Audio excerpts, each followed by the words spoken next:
এ কথা দিল দিয়ে বুঝতে হবে। হাসলেও মরে যাবেন, কাঁদলেও মরে যাবেন। শরীর সুস্থ থাকলেও একদিন মৃত্যু হবে, রোগ শোকে পড়লেও মৃত্যু হবে। রাজপ্রাসাদ আর অট্টালিকাতে যে রাত কাটায় সেও মরে যাবে, কুড়ে ঘরে আর ফকির সেও একদিন কবরে চলে যাবে। আপন ভাইয়ের, বোনের, ফুফুর ইত্যাদি সম্পদ নয়ছয় করার কোনো অধিকার নেই। ওই লোক জালেম, ওই লোক একেবারে নিকৃষ্ট, একদম নিকৃষ্ট, একদম পচা মানুষ, একেবারে শ্রেষ্ঠ জালেম যে আপন জনের হক নষ্ট করে।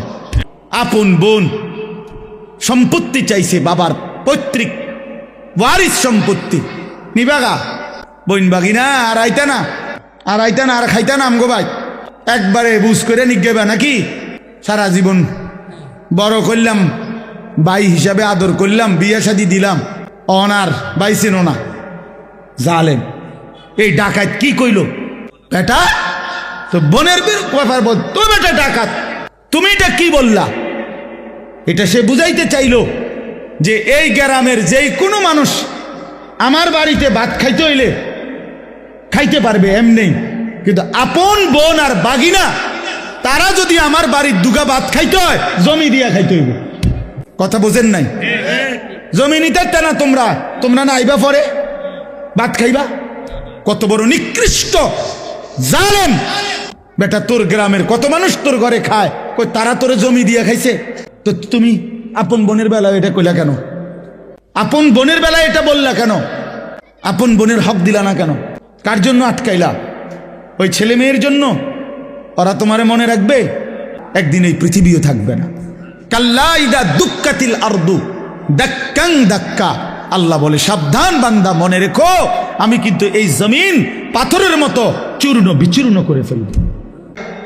হদ্দার মাতব্বরের কইয়া বাটপারি করে আমনে নিয়ে নিলেন আর এই 2 শতক, তো কি বেশি কি নিলেন? 2 শতকের জন্য অনন্তকালের আখেরাত বরবাদ করে দিলেন।